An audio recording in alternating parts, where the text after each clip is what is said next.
Thank you, Presiding Officer. It's a shame Willie Rennie's temporarily out of the chamber, because on the 24th of May 1926, Herbert Asquith appointed the Welsh wizard Lloyd George to solve the problem of Home Rule in Ireland. Well, that went well. The Liberals might have been on the case for 100 years, but we haven't seen very much delivered on it.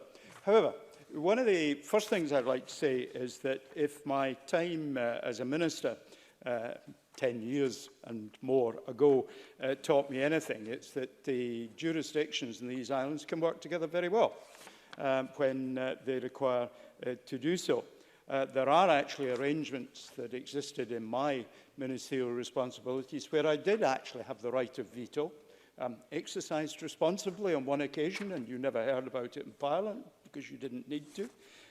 I found myself signing off the sale of land in Birmingham on one occasion because British Canal Waterways Board was a cross-border authority. So we can work perfectly well. I also was, on behalf of the UK, the minister who for 3 days represented the UK at the Polish Government Economic Conference. So plenty of opportunities in case history working together. We sometimes hear rather more about the difficult areas. Now, this is an excellent report by the committee, and I commend it as others have. Just looking to one or two areas within it. Looking at paragraphs 42 and 43, essentially on different approaches that there might be in relation to the environment. Well, that's perfectly reasonable because the geography and the climate north and south of the border might be different and need different solutions. We were in committee this morning talking about invasive species. Well, the nature of that problem in Scotland is different, perhaps, from that in England or Wales. So it's not too surprising that there might be rather different solutions.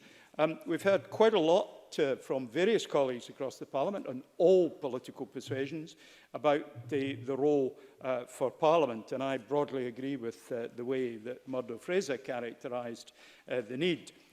It's one of the areas that the committee dealt with most particularly. They have 6 paragraphs that relate to recommendations, and we say, ending by saying we recommend Parliament should have a formal role in relation to the process, etc. And I find myself quite content to support that. Now, there's also, when we look at the development of common frameworks, paragraph 172, there's reference to the need to involve external stakeholders in certain parts of the compliance mechanisms that relate to common frameworks. And indeed, I would go a little bit further and say, let's just look at some of the requirements of stakeholders. And my constituency interests and my parliamentary interests on committee take me to both fisheries and agricultural support.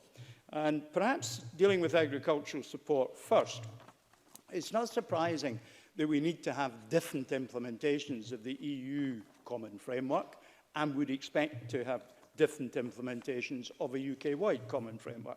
Because in Scotland, 85% of our farming land is less favoured areas, whereas in England, 85% of their farming land is not. Only 15% is. So therefore, the geography and the nature of the land that is farmed necessitate different solutions, both in legislative and administrative and regulatory terms, but also in the financial structures of support that there are for industries in the agricultural sector.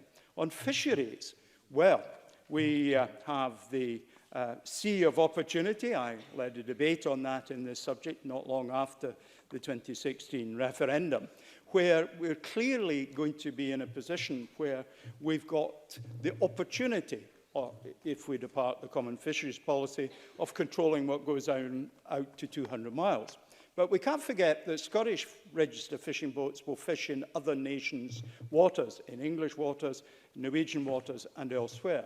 So therefore, we need a set of rules that apply to our interests that may be somewhat different from those south of the border, where shellfish are one of the most important things. So there's nothing unusual in requiring different solutions to different jurisdictions, but agreeing within a common framework what we need to do. Let me just close, Presiding Officer, by saying that one of the important things about common frameworks is not just about the rules, it's about funding streams. One of the things the common agricultural policy gives us is, for 5 or 6 or 7 years ahead, a view of what the funding is going to be like. We need a similar degree of certainty in these policy areas in particular, and I hope that we will find a way to achieve that. Presiding Officer.